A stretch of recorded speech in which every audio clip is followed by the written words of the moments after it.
పరిశుద్ధ గ్రంథ ధ్యానం. మత్తయి సువార్త 14వ అధ్యాయం.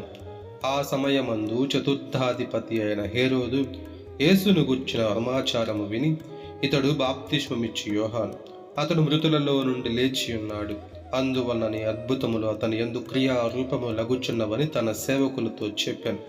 ఎలయనగా, నీవు నీ సోదరుడైన ఫిలిప్పు భార్యయగు హేరోదియను ఉంచుకునుట న్యాయము కాదని యోహాను చెప్పగా, హేరోదు ఆమె నిమిత్తము యోహానును పట్టుకొని బంధించి చెరసాలలో వేయించి ఉండెను.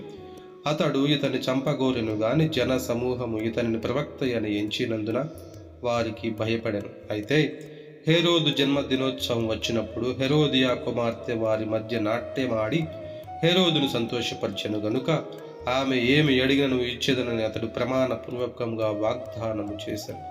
అప్పుడు ఆమె తన తల్లి చేత ప్రేరేపించబడినదై, బాప్తిస్మమిచ్చు యోహాను తలను ఇక్కడ పల్లెములో పెట్టి నాకప్పించుమని అడిగాను.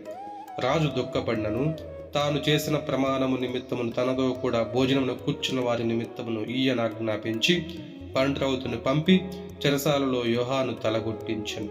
వాడదని తల పల్లెములో పెట్టి తెచ్చి ఆ చిన్నదానికిచ్చెను. ఆమె తన తల్లి యొద్దకు దాన్ని తీసుకొని వచ్చెను. అంతటా యోహాను శిష్యులు వచ్చి శవమును ఎత్తుకొని పోయి పాతిపెట్టి యేసునొద్దకు వచ్చి తెలియజేసిరి.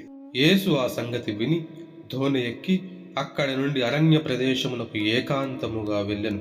జన సమూహములు ఆ సంగతి విని పట్టణముల నుండి కాల్నడకను ఆయన వెంట వెళ్ళిరి.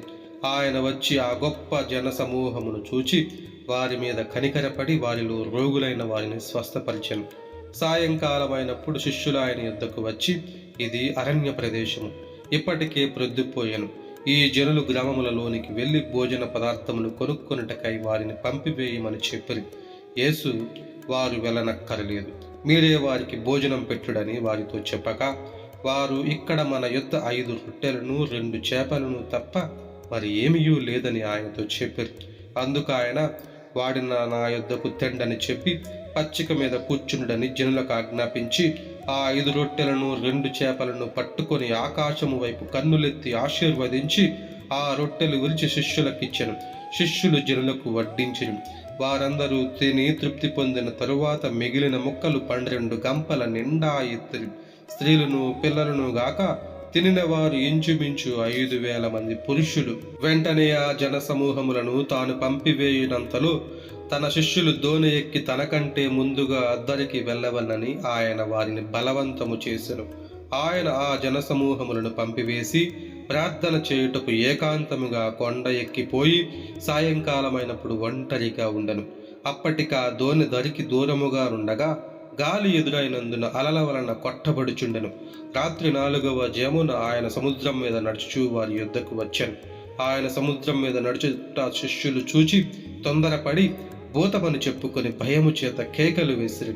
వెంటనే యేసు, ధైర్యము తెచ్చుకునుడి, నేనే, భయపడకూడని వారితో చెప్పగా, పేతురు, ప్రభువా, నీవే అయితే నీళ్ల మీద నడిచి నీ యొద్దకు వచ్చుటకు నాకు సెలవిమ్మని ఆయనతో అనెను. ఆయన రమ్మనగానే పేతురు దోణి దిగి యేసునొద్దకు వెళ్ళుటకు నీళ్ల మీద నడిచెను గాని గాలిని చూచి భయపడి మునిగిపోసాగి, ప్రభువా, నన్ను రక్షించుమని కేకలు వేసెను. వెంటనే యేసు చేయి చాపి అతని పట్టుకొని, అల్ప విశ్వాసి, ఎందుకు సందేహపడితివని అతనితో చెప్పాను. వారు దోణి ఎక్కినప్పుడు గాలి అణిగెను. అంతటా దోణిలోనున్న వారు వచ్చి, నీవు నిజముగా దేవుని కుమారుడు అని చెప్పి ఆయనకు మ్రొక్కిరి. వారందరికి వెళ్ళి గెన్నేసరతు దేశమునకు వచ్చిరి. అక్కడి జనులు ఆయనను గుర్తుపట్టి చుట్టుపట్లనున్న ఆ ప్రదేశమంతటికి వర్తమానం పంపి రోగులనందరినీ ఆయన యొద్దకు తెప్పించి వీరిని నీ వస్త్రపు చెంగు మాత్రం ముట్టనిమ్మని ఆయనను వేడుకొనిరి. ముట్టిన వారందరూ స్వస్థత నొందిరి. దేవుని పరిశుద్ధ వాక్యము దీవించబడునుగాక. ఆమేన్.